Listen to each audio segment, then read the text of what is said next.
नमस्कार दोस्तों, स्वागत है चल पर स्टॉक की बड़ी खबर के साथ एक बार फिर आगे सामने मौजूद जहां पर चलेंगे। सबसे पहले और बड़ी खबर में आपको बताएंगे भारत जोड़ो यात्रा को लेकर क्या कुछ नई अपडेट सामने आ रही है दोस्तों। इसी के साथ में सर्जिकल स्ट्राइक को लेकर दिए गए दिग्विजय सिंह के बयान पर कांग्रेस पार्टी ने अब जारी किया है फरमान। बताएंगे आपको क्या कुछ कहा गया है कांग्रेस पार्टी की ओर से दोस्तों। इसी के साथ में जेपी नड्डा और सीएम मुंबई के खिलाफ कांग्रेस पार्टी ने केस दर्ज कराया है। आखिर क्या है इसके पीछे बड़ा कारण, इसकी अपडेट भी आप तक पहुंचाएंगे। और पूर्व मुख्यमंत्री ने भारतीय जनता पार्टी छोड़ दी है दोस्तों। बताएंगे कौन से राज्य से ये बड़ी खबर सामने आ रही है। और इसी के साथ में त्रिपुरा के अंदर त्रिपुरा लैंड बनाने के मुद्दे पर केंद्र सरकार के साथ चल रही है बातचीत। बताएंगे आपको त्रिपुरा के चुनाव में किस तरीके से पड़ने वाला है असर। वहीं पर बीजेपी के नेताओं ने सिंधिया के समर्थक मंत्रियों की लगाई है क्लास। बताएंगे क्या है पूरी अपडेट। इसी के साथ में गलवान घाटी में चीन और भारत की सेना के बीच में हुए आपसी तनाव के बाद दोस्तों इस तरीके का खुलासा एक बड़े न्यूज़पेपर ने किया है कि उसके बाद कांग्रेस पार्टी ने नरेंद्र मोदी सरकार से पूछे हैं गंभीर सवाल। बताएंगे आपको दोस्तों क्या है पूरी अपडेट। इसी के साथ में पूरे देश भर के अंदर कई सारी यूनिवर्सिटी में बीबीसी की डॉक्यूमेंट्री चलाने के मामले पर जबरदस्त विवाद छिड़ा हुआ है। कई जगह लोगों को हिरासत में लिया गया है दोस्तों। बताएंगे क्या है पूरे बवाल का कारण। और प्रधानमंत्री मोदी के पोस्टर पर कालीख पोतने पर अधिकारी को किया गया है निलंबित दोस्तों। बताएंगे इसके बारे में अपडेट। और पठान मूवी को लेकर क्या कुछ नई जानकारी सामने आ रही है कि करके चलेंगे। सभी बड़ी अपडेट की तरफ सारी बड़ी जानकारी अब तक पहुंचाएंगे। लेकिन उससे पहले अगर आप भी मानते हैं कि राहुल गांधी की भारत जोड़ो यात्रा के कारण कांग्रेस पार्टी लगातार मजबूत हो रही है तो इस वीडियो को लाइक करके लाल बटन दबाकर चैनल को सब्सक्राइब करके घंटी दबाकर कमेंट बॉक्स में जय हिंद जय भारत जो लिखेगा दोस्तों। और आप सभी लोगों को 74वें गणतंत्र दिवस की बहुत बहुत बधाई। चलते हैं सबसे पहले और बड़ी अपडेट की तरफ जहां पर जम्मू कश्मीर के अंदर जबरदस्त बारिश हो रही है। और इसी के साथ में दोस्तों कई जगह भूस्खलन के भी मामले सामने आए हैं जिसकी वजह से कांग्रेस पार्टी के अध्यक्ष राहुल गांधी की भारत जोड़ो यात्रा को फिलहाल 2 दिनों के लिए रोक दिया गया है। आपको बता दें कि बीते दिन और आज भारत जोड़ो यात्रा को रोका गया है। राहुल गांधी रामबन से जम्मू कश्मीर लौटे हैं। माना जा रहा है कि वहां से दिल्ली लौटेंगे और पूर्व निर्धारित कार्यक्रम के अनुसार रामबन से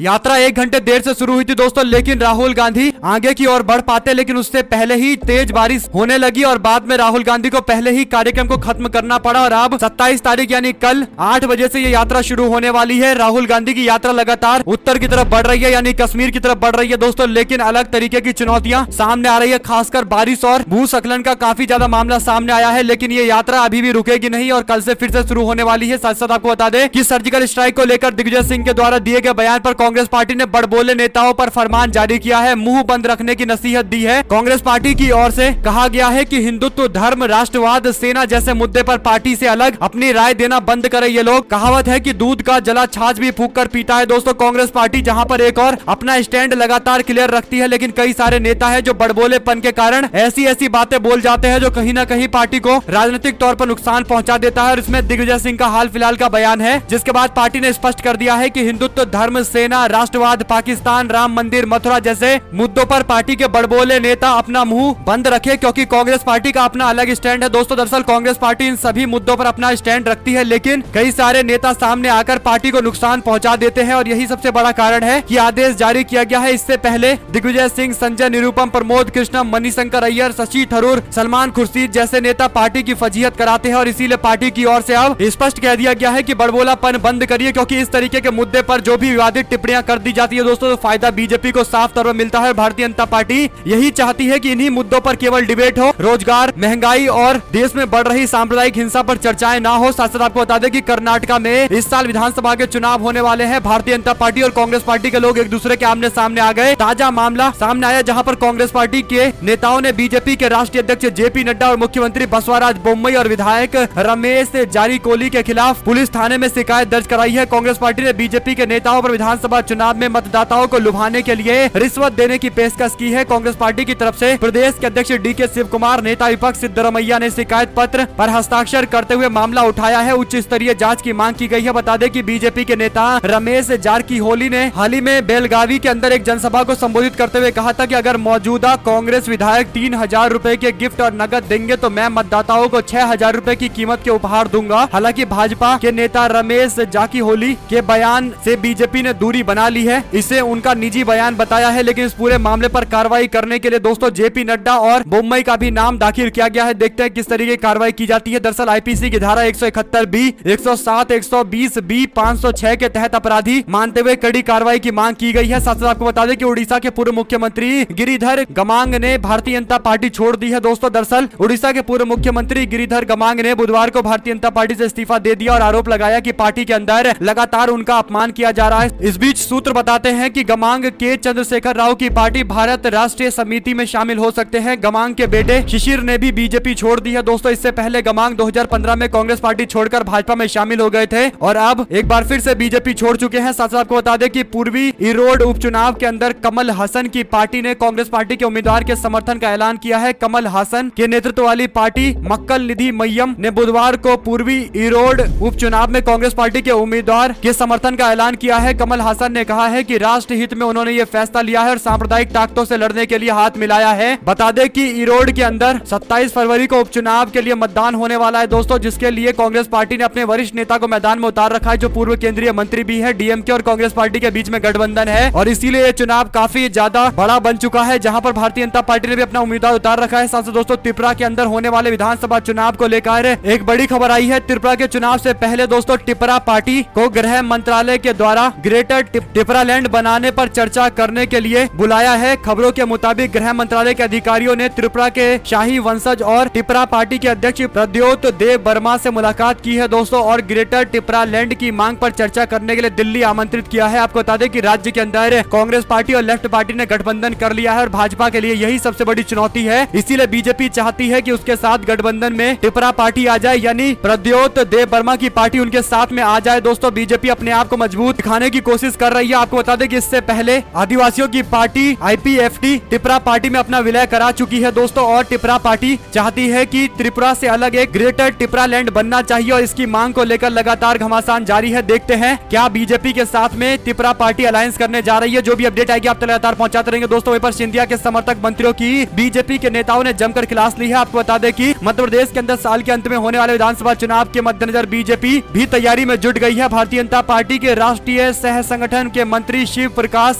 ने सिंधिया के मंत्री गोविंद सिंह, तुलसी सिलावट और प्रभुराम चौधरी, राजवर्धन दांतीगांव, प्रद्युमन सिंह से चर्चा की है। गौरतलब है कि पिछले दिनों सिंधिया समर्थक मंत्रियों के निशाने पर आए थे, क्योंकि सभी समर्थकों पर कोई न कोई बड़ा अपराध का मामला दर्ज है दोस्तों। दरअसल मंत्री गोविंद सिंह पर जमीन को हड़पने के आरोप लगे हुए हैं, जबकि राजवर्धन दांतीगांव का पिछले दिनों एक वीडियो वायरल हुआ था। वहीं पर ऊर्जा मंत्री प्रद्युमन सिंह तोमर चप्पल त्यागने को लेकर सरकार की किरकिरी करा रहे थे। वहीं पर बीजेपी के राष्ट्रीय संगठन के महामंत्री शिव प्रकाश सरकार के मंत्रियों से चर्चा कर रहे हैं। परिवहन मंत्री गोविंद सिंह से कमरे में शिव प्रकाश ने चर्चा की है दोस्तों। इन सभी को सरकार की छवि खराब करने के मामले पर फटकार भी लगाई गई है, जो जानकारी सामने आई है। इसी के साथ में आपको बता दें कि फेमस अखबार द हिंदू की ओर से एक बड़ी डिटेल में जानकारी दी गई है दोस्तों। उन्होंने बताया है कि 65 में से 26 ऐसे पेट्रोलिंग पॉइंट है जो भारत और चीन की सेना के कॉन्फ्लिक्ट से पहले भारतीय सेना के गश्ती से हमेशा भारत को अच्छी पोजीशन में रखते आए हैं, लेकिन जब से विवाद हुआ है तो 65 में से 26 पेट्रोलिंग एरिया में भारतीय सेना नहीं जा रही है, गश्ती नहीं कर पा रही है। इस न्यूज को शेयर करते हुए कांग्रेस पार्टी ने कहा कि न्यूज चैनल पर इस खबर को लेकर कोई चर्चा क्यों नहीं है। लद्दाख में हमारी ही जमीन पर हमारे सैनिक गश्त नहीं कर पा रहे हैं। 65 पेट्रोलिंग पॉइंट्स में से 26 पर पेट्रोलिंग बंद है। जिस जमीन की रक्षा करते हमारे 20 जवान शहीद हुए, प्रधानमंत्री मोदी ने उसे यूं ही क्यों छोड़ दिया, क्यों? ये सवाल कांग्रेस पार्टी ने अपने सोशल मीडिया हैंडल से पूछा है दोस्तों। वहीं पर बीबीसी के द्वारा बनाए गए डॉक्यूमेंट्री पर लगे बैन के बाद पूरे देश के लेफ्ट संगठनों ने ऐलान किया था कि वो यूनिवर्सिटी में दिखाएंगे और इसी का नजारा ये देखने को मिला कि दोस्तों जबरदस्त घमासान शुरू हो गया। जेएनयू से लेकर हैदराबाद यूनिवर्सिटी तक बवाल देखने को मिला। दरअसल जेएनयू में भी उस वक्त बवाल शुरू हो गया जब फिल्म की स्क्रीनिंग की गई, यानी बैन किए गए डॉक्यूमेंट्री को छात्रों को दिखाया गया और इस मामले पर 4 छात्रों को अरेस्ट कर लिया गया है दोस्तों। विश्वविद्यालय प्रशासन ने कहा है कि बिना अनुमति के परिसर में छात्रों को किसी भी फिल्म की स्क्रीनिंग की अनुमति नहीं है। संगठनों को शांतिपूर्ण शैक्षणिक माहौल को नष्ट करने के कारण इस तरीके से गिरफ्तार किया गया है। साथ साथ दोस्तों मंगलवार को जवाहरलाल नेहरू यूनिवर्सिटी में स्क्रीनिंग का ये मुद्दा अभी भी थमता दिखाई नहीं दे रहा है। यूनिवर्सिटी में छात्रों ने खूब हंगामा किया। उन्होंने आरोप लगाया कि मोबाइल फोन पर डॉक्यूमेंट्री देखते समय उन पर हमला किया गया। छात्रों का आरोप है कि ये हमला आरएसएस के छात्र संगठन एबीवीपी के द्वारा किया गया। यूनिवर्सिटी में इंकलाब जिंदाबाद के नारे भी लगे दोस्तों। एक नया और एक बार फिर से बवाल वाला माहौल देखने को मिला। इससे पहले हैदराबाद के अंदर भी इसी तरीके का बवाल देखने को मिला था। साथ साथ आपको बता दें कि शिंदे के सीएम बनते ही महाराष्ट्र के अंदर राम राज स्थापित हो गया, जिसके बाद एक भी केंद्रीय एजेंसी अब महाराष्ट्र में छापेमारी नहीं कर रही है। भूपेश बघेल ने मोदी सरकार पर जबरदस्त तंज कसा है। वहीं पर प्रधानमंत्री मोदी के पोस्टर को खराब करने वाले अधिकारी को चुनाव आयोग ने निलंबित कर दिया। दरअसल दोस्तों चुनाव आयोग ने त्रिपुरा के अंदर सबरूम विधानसभा क्षेत्र में एक सेक्टर के अधिकारी को सार्वजनिक स्थानों पर होर्डिंग्स और बैनर हटाने के अभियान के दौरान कथित रूप से प्रधानमंत्री मोदी के पोस्टर को खराब किए जाने के आरोप में निलंबित कर दिया। सत्तारूढ़ भारतीय जनता पार्टी ने चुनाव आयोग से राज्य में सार्वजनिक स्थानों पर लगाए गए बैनर और होर्डिंग्स में प्रधानमंत्री मोदी की छवि को खराब कर करने वाले चुनाव अधिकारियों के खिलाफ कार्रवाई करने के लिए कहा गया, तो तुरंत कार्रवाई कर भी दी गई है। वहीं पर स्वामी प्रसाद मौर्य के खिलाफ समाजवादी पार्टी ने बयान देते हुए कहा कि उनका ये पर्सनल स्टैंड है। अब स्वामी प्रसाद मौर्य ने फिर से कहा कि रामचरितमानस को लेकर जो बात मैंने कही है वो बात पूरी तरीके से ठीक है, मैं अपनी बात पर कायम हूँ। उन्होंने फिर से कहा कि रामचरितमानस की चौपाई बैन की जानी चाहिए। इस वीडियो को शेयर करते हुए भारतीय जनता पार्टी के लोग अब निशाना साध रहे हैं दोस्तों। वहीं पर उपेंद्र कुशवाहा और नीतीश कुमार के बीच में घमासान लगातार जारी है, बल्कि उपेंद्र कुशवाहा एक कदम और आगे निकल गए। उन्होंने बड़ा बयान दिया दोस्तों। उपेंद्र कुशवाहा ने मुख्यमंत्री नीतीश कुमार के बयान पर पलटवार करते हुए कहा कि भाई साहब, आपने ऐसे बड़े भाई के कहने से अगर छोटा भाई घर छोड़ दे तो हर बड़का भाई छोटे भाई के घर से भगाकर बाप दादा की संपत्ति हड़प लेगा, ऐसा कैसे चले जाए अपना हिस्सा छोड़कर। इस तरीके से उपेंद्र कुशवाहा ने नीतीश कुमार को चैलेंज किया है दोस्तों। देखते हैं नीतीश कुमार इस पर क्या जवाब देते हैं। आने वाले दिनों के अंदर भी सारी बड़ी अपडेट आप तक लगातार पहुंचाते रहेंगे। जुड़े रहने के लिए सभी दोस्तों, भाइयों, बहनों, मित्रों का बहुत बहुत धन्यवाद। देख रहे थे आपका अपना चैनल जय